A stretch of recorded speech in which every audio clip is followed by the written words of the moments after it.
जय हिंद दोस्तों, मैं लवी पालीवाल स्वागत करता हूँ आप सभी का आपके अपने यूट्यूब चैनल जीएस क्रांति विद लवी में। दोस्तों, हम लोगों ने राष्ट्रपति टॉपिक को शुरू कर रखा है और राष्ट्रपति टॉपिक के अंतर्गत हम लोगों ने आर्टिकल 52 से स्टार्ट कर कर आर्टिकल 80 तक इससे पहले की क्लास में समाप्त कर लिया था, इससे पहले क्लास में पढ़ लिया था। उम्मीद करता हूँ आप लोगों से कि आपने उनको बहुत अच्छे से पढ़ लिया होगा और बहुत अच्छे से आप लोगों ने उनको याद कर लिया होगा, क्योंकि बहुत ही आसान तरीके में, बहुत ही सरल भाषा में मैंने आप लोगों को इस चीज़ के बारे में पढ़ा रखा है। ठीक है मेरे दोस्त, आज का जो हमारा टॉपिक होगा वो राष्ट्रपति ही रहने वाला है और राष्ट्रपति से संबंधित जितने भी आर्टिकल इसके बचे हुए हैं, आज उन सबको हम कवर करने वाले हैं। ठीक है दोस्तों, तो आइए जानेंगे कि राष्ट्रपति से संबंधित कौन कौन से आर्टिकल बचे हुए हैं और कौन कौन से आर्टिकल के अंतर्गत राष्ट्रपति से संबंधित प्रावधान किया गया है। तो हमने लास्ट आर्टिकल पढ़ा था इसका, आर्टिकल 80 का थर्ड, जिसमें क्या था, राष्ट्रपति राज्यसभा में 12 सदस्यों को मनोनीत करता है जिन्हें कला, साहित्य, विज्ञान और समाज कार्य में विशेष जानकारी हो। तो ऐसे व्यक्ति को मनोनीत कौन करेंगे? राष्ट्रपति महोदय करते हैं राज्यसभा में। इसके बाद आर्टिकल 80 से अगला जो आर्टिकल होगा वो होगा आर्टिकल 85। ठीक है, क्योंकि मैंने पहली क्लास में आप लोगों को बताया था कि राष्ट्रपति से संबंधित संविधान के अंतर्गत जितने भी आर्टिकल हैं मैं उनको सारे को एक साथ ही लिखवा दूंगा ताकि आप लोगों को याद करने में आसानी रहे। और मैंने आज पहले ही इन आर्टिकल को बोर्ड पर लिख दिया है ताकि और भी बहुत कम समय में आप लोग इस चीज को समझ सको, जान सको। ठीक है मेरे दोस्त, आइए जानेंगे इससे संबंधित जितने भी आर्टिकल बचे हुए राष्ट्रपति से उनमें क्या क्या प्रावधान किया गया है। आर्टिकल 85, आर्टिकल 85 में क्या है, राष्ट्रपति लोकसभा को भंग कर सकता है या सत्रावसान स्थगन कर सकता है। किसका? लोकसभा का। मेरे दोस्त, आप भी जानते हो लोकसभा कैसे सदन है, एक क्या बोलेंगे, स्थायी सदन नहीं है। तो कैसा है फिर ये अस्थायी सदन है। ठीक है, कैसा है, अस्थायी सदन है, अर्थात इसको कभी भी भंग कर सकते हैं। और भंग कौन करेंगे? राष्ट्रपति महोदय इसको भंग कर सकते हैं। भंग क्यों करेंगे, इस चीज के बारे में थोड़ी सी चर्चा कर लेते हैं। ठीक है, जैसे लोकसभा में चुनाव जीत चुके हैं और चुनाव जीतने के बाद जो सरकार बनानी है उसके लिए क्राइट एरिया निर्धारित किया गया है। उस क्राइट एरिया के अंतर्गत जिस भी पार्टी को आधे से अधिक सीटें प्राप्त होती है वही अपनी सरकार चलाती है। ठीक है, सपोज करो मैं आपको बता देना चाहता हूँ कि भंग या विघटन कैसे होगा लोकसभा का। ठीक है, उदाहरण के माध्यम से बता दूंगा आपको। यानी कि वर्तमान में लोकसभा में सीटों की संख्या 545 है और यदि 545 का हम आधे से अधिक देखते हैं ना तो कितना आएगा, 273 प्लस बैठेगा ये। ठीक है, कितना बैठेगा, 273 प्लस। तो जिस भी पार्टी के पास 273 से अधिक सीटें होगी वो ही लोकसभा में अपनी सरकार बनाएगी। लेकिन क्या होता है, 1 साल बाद या 2 साल बाद इसके 50 मंत्री पार्टी से इस्तीफा दे देते हैं। जो 50 सांसद होते हैं इसके पार्टी से इस्तीफा दे देते हैं। ठीक है, या पार्टी से निष्कासित कर दिए जाते हैं। तो इसमें क्या होगा फिर, इस स्थिति में 273 है, ठीक है, 50 ने क्या कर दिया, इसमें से इस्तीफा दे दिया, 223 बच गए। अब सरकार चलाने के लिए पूर्ण बहुमत कितना होना चाहिए, 273 से अधिक, लेकिन यहाँ पर तो पार्टी के पास कितने, 223 ही बच चुके हैं। अब क्या होगा, अब क्राइट एरिया जो था इसका समाप्त हो गया, आधे से अधिक सीट इसके पास नहीं है पार्टी के। तो राष्ट्रपति महोदय क्या करते हैं, लोकसभा का विघटन कर देते हैं, लोकसभा को पूरी को ही भंग कर देते हैं। कहते हैं कि भाई तुम्हारे पास अब सरकार चलाने के लिए सीटों की संख्या कम है, एक काम करो, या तो सीटों की संख्या दूसरी सरकार से लो, आप गठबंधन करो और गठबंधन की सरकार चलाओ। ठीक है, अन्यथा क्या होगा, फिर दोबारा से चुनाव कराए जाएंगे। तो ये होता है लोकसभा का भंग या विघटन होना। ठीक है, इसको भी आप समझ चुके होंगे चीज को। ठीक है मेरे दोस्त, भंग या हो गया आपको। अब आएंगे सत्र। सत्र क्या होता है, हमारे जो लोकसभा के जो संसद के सत्र होते हैं वो कितने होते हैं, 3 होते हैं, शीतकालीन सत्र, मानसून सत्र और बजट सत्र। ठीक है, तो इनको क्या कहते हैं, सत्र, अर्थात एक तरह से आप कह सकते हैं बैठक। ठीक है, तो संसद की बैठक को राष्ट्रपति जब बुलाएगा, ठीक है, संसद की जो बैठक होगी और राष्ट्रपति इस बैठक को बुलाता है तो उसको क्या कहते हैं, सत्र, उसको हम कहते हैं। सत्रावसान क्या होगा, सत्रावसान ये होगा कि बैठक समाप्त करने की घोषणा को ही सत्रावसान कहा जाता है। अर्थात बैठक हुई, जैसे बजट सत्र पर बैठक चल रही है और कई दिनों में समाप्त हो गई है वो, समाप्त होने के बाद अब राष्ट्रपति घोषणा करते हैं कि भाई आज बैठक समाप्त हो चुकी है, ये सत्र समाप्त हो चुका है। तो सत्र समाप्त होने की घोषणा करना ही क्या कहलाता है? सत्रावसान कहलाता है। स्थगन क्या होता है? स्थगन ये होता है, आप देखते होंगे संसद भवन है और संसद भवन में एक तरफ होते हैं राज्यसभा के सदस्य और एक तरफ होते हैं लोकसभा के सदस्य। तो उसमें पक्ष भी होगा और विपक्ष भी होगा। तो पक्ष और विपक्ष दोनों में कई बार ऐसा होता है बहसबाजी हो जाती है, ठीक है। और बहसबाजी भी इतनी अधिक हो जाती है कि में लोग एक दूसरे को गाली गलौज करते हैं, ठीक है। जो विधायक सांसद होते हैं वो एक दूसरे के ऊपर कुर्सी फेंक कर मार देते हैं, ठीक है, या कुछ भी कर देते हैं, उल्टा सीधा बोल देते हैं। तो स्थिति इतनी भयावह हो जाती है, तो उस स्थिति को नियंत्रण पाने के लिए, उस स्थिति पर काबू पाने के लिए राष्ट्रपति क्या करते हैं? कुछ समय के लिए जो बैठक होती है ना संसद की, उसको स्थगित कर देते हैं, उसको समाप्त कर देते हैं कुछ समय के लिए केवल, ठीक है। फिर 2 घंटे 3 घंटे 4 घंटे बाद दोबारा से फिर बैठक बुलाई जा सकती है, ताकि इसलिए स्थगित करते हैं ताकि उस स्थिति पर काबू पा सके, उस स्थिति पर नियंत्रण पा सके जो स्थिति वहां पर उत्पन्न हो गई है, ठीक है। थोड़ी देर में माहौल शांत हो जाएगा, फिर दोबारा से बैठक के लिए बुला लिया जाएगा, ठीक है। तो उसको क्या कहेंगे? हम स्थगन कहेंगे, ठीक है। भंग, सत्रावसान और स्थगन आप लोगों की समझ में आ चुका होगा, ठीक है। और इस पर कर लेना आप इंपोर्टेंट मार्क, क्योंकि ये पीईटी 2022 की परीक्षा में पूछा हुआ प्रश्न था कि स्थगन कौन करते हैं, ठीक है। कि जो हमारी संसद है और संसद की जो बैठक होती है लोकसभा राज्यसभा, उनमें स्थगित बैठकों का कार्य कौन करते हैं? तो स्थगन करने का कार्य कौन करते हैं? हमारे राष्ट्रपति महोदय जी करते हैं, ठीक है।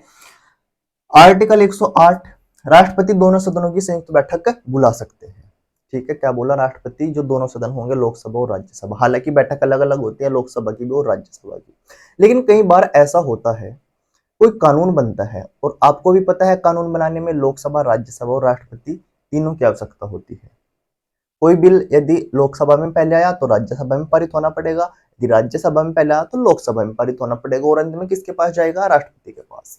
लेकिन कई बार ऐसा हो जाता है कि किसी विधेयक को लेकर, किसी बिल को लेकर, किसी कानून को लेकर जब दोनों सदनों के अंतर्गत कोई मतभेद पैदा हो जाता है, तो उस मतभेद को दूर करने के लिए राष्ट्रपति आर्टिकल 108 के तहत क्या बुला सकते हैं? संयुक्त बैठक बुला सकते हैं, और इस संयुक्त बैठक में जो मतभेद पैदा हुए हैं लोकसभा और राज्यसभा में, उनको समाप्त किया जाएगा मतभेदों को, ठीक है। यानी कि कुछ भी मतभेद है किसी बिल को लेकर, ठीक है, लोकसभा कहती है कि बिल आना चाहिए, राज्यसभा उसको पारित नहीं करती है, तो मतभेद पैदा हो जाते हैं दोनों के बीच। इसी मतभेद को खत्म करने के लिए राष्ट्रपति महोदय क्या करते हैं? संयुक्त बैठक बुलाते हैं, ठीक है भाई। संयुक्त बैठक का प्रावधान तो क्या बोलेंगे? किस आर्टिकल? आर्टिकल 108। अब आएगा आर्टिकल 111 इसके बाद, ठीक है। क्या है मेरे दोस्त? आर्टिकल 111, और इसमें क्या है? विधेयकों पर अनुमति, ठीक है। विधेयक क्या होते हैं? विधेयक होते हैं कानून बनने से पहले, ठीक है। यानी कि लोकसभा और राज्यसभा ने इसको पारित कर दिया किसी बिल को, तो इसी को क्या कहेंगे? हम विधेयक कहेंगे। और जब राष्ट्रपति के इस पर सिग्नेचर हो जाएंगे तो उसको हम कानून कह सकते हैं। तो जब कोई भी बिल, मैंने अभी बताया थोड़ी देर पहले, लोकसभा में आएगा, राज्यसभा में आएगा, कोई भी कानून यदि बनना है तो लोकसभा और राज्यसभा से पारित होने के बाद अब किसके पास जाएगा? राष्ट्रपति के पास जाएगा। अब राष्ट्रपति के पास आर्टिकल 111 के तहत अनुमति है विधेयकों पर, या तो अनुमति दे सकता है, या अनुमति नहीं दे सकता है, या अनुमति देने से मना कर सकता है, ठीक है। मैंने बोला आर्टिकल 111 के तहत विधेयकों पर अनुमति देने की शक्ति किसकी है? राष्ट्रपति महोदय की है।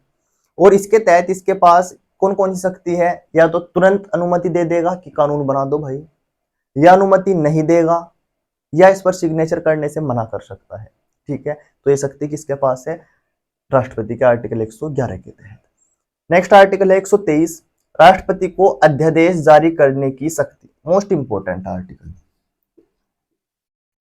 आर्टिकल है आर्टिकल 123, अनुच्छेद 123, राष्ट्रपति को अध्यादेश जारी करने की शक्ति। क्या होता है अध्यादेश? इसके लिए मैं थोड़ा सा बताऊंगा आप लोगों को, लेकिन इसके लिए आपके लिए एक मैं बड़ी वीडियो लेकर आऊंगा, विस्तार से चर्चा करेंगे इसके बारे में। बहुत ही इंपॉर्टेंट टॉपिक है अध्यादेश। तो अध्यादेश क्या होता है? अध्यादेश वो होता है जब लोकसभा या राज्यसभा कोई एक सदन अस्तित्व में न हो और राष्ट्रपति को लगता है कि तत्काल समाधान की आवश्यकता है, तो राष्ट्रपति महोदय इस पर अपनी इच्छा अनुसार कोई भी कानून बना सकते हैं और उस कानून को लागू कर सकते हैं। ठीक है, अध्यादेश में जब कोई सदन अस्तित्व में नहीं है, राष्ट्रपति को लगता है कि तत्काल समाधान की आवश्यकता है, तो राष्ट्रपति अपने विवेक से एक अध्यादेश जारी कर सकते हैं। ठीक है, और ये अध्यादेश किसका काम करेगा? उस समय कानून का ही काम करेगा। लेकिन इसका जो प्रभाव होगा वो कितना होगा? 6 सप्ताह या 42 दिन इसका प्रभाव रहने वाला है, और 6 सप्ताह या 42 दिन के बाद इसका प्रभाव समाप्त हो जाता है। ठीक है, केवल 6 सप्ताह तक इसका प्रभाव हमें देखने को मिलता है, किसका? अध्यादेश का। ठीक है, ये बात। नेक्स्ट है आर्टिकल 143। 143 में क्या है? राष्ट्रपति सुप्रीम कोर्ट से सलाह ले सकता है। राष्ट्रपति महोदय जो है वो सुप्रीम कोर्ट से, सर्वोच्च न्यायालय से सलाह ले सकते हैं किसी भी चीज को लेकर। अब ये सलाह दो प्रकार से लेंगे। दो प्रकार कौन कौन से हैं? एक वो सलाह होगी जो 1950 से पहले की होगी, एक होगी 1950 के बाद की सलाह। ठीक है, यानी कि संविधान लागू होने से पहले, संविधान लागू होने के बाद।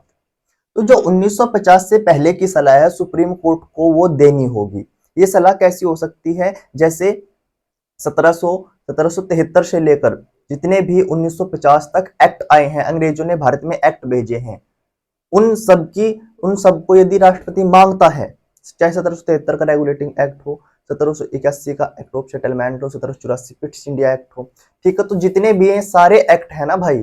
ठीक है, चाहे 1909 पार्लियामेंट सुधार हो, 1919 मॉन्टेग्यू चेम्सफोर्ड की रिपोर्ट हो, 1935 भारत शासन अधिनियम हो, जितने भी एक्ट है या अधिनियम है, इनसे संबंधित कोई भी बात राष्ट्रपति को पूछनी है तो सुप्रीम कोर्ट को उसको देना ही होगा, वो सलाह देनी ही होगी।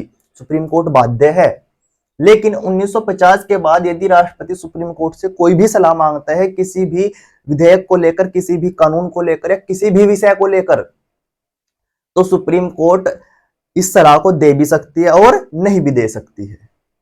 ठीक है, इन दो बातें आप समझ चुके होंगे। लेकिन राष्ट्रपति इन दोनों सलाह को मानने के लिए बाध्य नहीं है। चाहे तो वो सलाह माने चाहे न माने, वो उसकी इच्छा पर निर्भर करता है। ठीक है, आर्टिकल 143 ये कहता है। नेक्स्ट आर्टिकल है आर्टिकल 352। आर्टिकल 352 और तीनों ही आर्टिकल पे आप इंपोर्टेंट मार्क करेंगे बच्चे ने पर। क्यों? क्योंकि आर्टिकल 352 में है राष्ट्रीय आपातकाल की घोषणा। किसकी है भाई? राष्ट्रीय आपातकाल की घोषणा का प्रावधान इसमें किया गया है आर्टिकल 352 में। और इसको कौन कर सकते हैं? घोषणा को राष्ट्रपति महोदय इसको कर सकते हैं। आर्टिकल 352। राष्ट्रीय आपातकाल क्या होता है? जब युद्ध, बाह्य आक्रमण या सशस्त्र विद्रोह का संकट सन्निकट है और राष्ट्रपति को लगता है कि अब यह घटना घटने वाली है, तो घटना घटने से पहले ही राष्ट्रपति भारत में राष्ट्रीय आपातकाल घोषित कर सकते हैं। इसके लिए मैं एक बड़ी क्लास लेकर आऊंगा आप लोगों के लिए, बहुत ही अच्छा टॉपिक है। ठीक, और समझाऊंगा कि कैसे राष्ट्रपति जी इसको लगा सकते हैं। केवल आप अभी इतना समझेंगे कि राष्ट्रीय आपातकाल को लगाने की शक्ति किसके पास है, तो राष्ट्रपति महोदय के पास ये शक्ति है। ठीक है मेरे दोस्त, ये हुई। ठीक है, युद्ध, बाह्य आक्रमण, सशस्त्र विद्रोह को, संकट को हटाने के लिए, इस घटना को दूर करने के लिए क्या करते हैं? राष्ट्रपति देश में राष्ट्रीय आपातकाल घोषित कर देते हैं। Next article 356। 356 में है राष्ट्रपति शासन। राष्ट्रपति शासन राज्यों में लगता है। ठीक है, यानी कि किसी राज्य का संवैधानिक तंत्र संविधान के अनुरूप कार्य न कर रहा हो या किसी राज्य का संवैधानिक तंत्र विफल हो चुका हो, तो राज्यपाल राष्ट्रपति से कहकर राज्यों में राष्ट्रपति शासन लगवा सकते हैं। और ये किस आर्टिकल के तहत लगेगा? आर्टिकल 356 के तहत ये लगता है। ठीक है, फिर नेक्स्ट आर्टिकल है आर्टिकल 360। इसमें है वित्तीय आपातकाल। वित्तीय आपातकाल यानी कि जब भारत में धन की कमी हो जाएगी, जब भारत में धन की कमी हो जाएगी उस समय देश में राष्ट्रपति महोदय आर्टिकल 360 के तहत क्या लगा सकते हैं? वित्तीय आपातकाल देश में लगा सकते हैं। ठीक है मेरे दोस्त, और ये तीनों आर्टिकल किससे संबंधित है? देश की स्थिति से संबंधित आर्टिकल है। राष्ट्रीय आपातकाल 3 बार लग चुका है मेरे दोस्त। राष्ट्रपति शासन भी लगता रहता है, सबसे अधिक बार उत्तर प्रदेश में लग चुका है। वित्तीय आपातकाल एक भी बार नहीं लगा है अभी तक।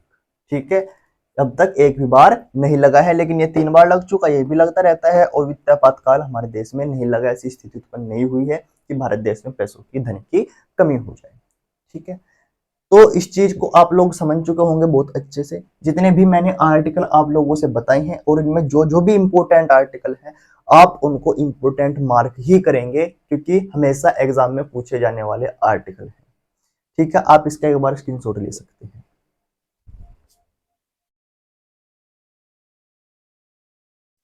आई होप आप लोगों की ये चीजें बहुत अच्छे से समझ में आई होगी और आप लोगों का एक एक डाउट क्लियर हो चुका होगा। और जो जो भी मैंने इसमें छुटवाए हैं, अभी अध्यादेश हुआ, राष्ट्रीय आपातकाल हुआ, तो इन सब के लिए मैं अलग से वीडियो लाऊंगा। बहुत अच्छे टॉपिक रहने वाले हैं और आप लोगों को एक एक करके समझाऊंगा कि इनके अंतर्गत क्या क्या आते हैं। तो जो हमने आज पढ़ाया है, उम्मीद करता हूँ आप लोगों की आज का पढ़ाया हुआ बहुत अच्छे से समझ में आया होगा और इससे पहले की क्लास में भी आप लोगों ने सब कुछ पढ़ लिया होगा, सब कुछ कवर कर लिया होगा और आप लोग बहुत ही अच्छे से मेहनत कर रहे होंगे और मेहनत करके आप लोग सिलेक्शन के दोस्त बहुत करीब जाते रहोगे। ठीक है, और सिलेक्शन आप लेकर रहोगे। तो ऐसे ही पढ़ते रहिए और हमेशा आगे बढ़ते रहिए। ठीक है मेरे दोस्त, जल्द ही मिलते हैं अगली वीडियो में। तब तक के लिए सभी दोस्तों को टेक केयर, बाय बाय, जय हिंद, जय भारत।